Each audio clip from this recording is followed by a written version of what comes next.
ายเขาว่าเป็นความจำเสื่อมมันกลับมาเสื่อมอีกแล้วกระสร้างมันดอกก็เจ้ามาเป็นหมอหรอกหมอ2-3 คน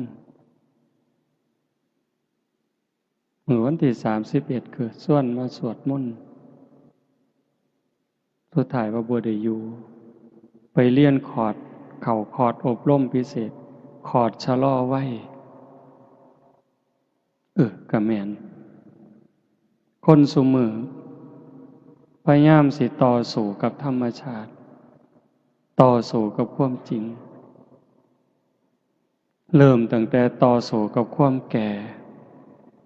ความเฒ่าบ่ยอมง่ายเด้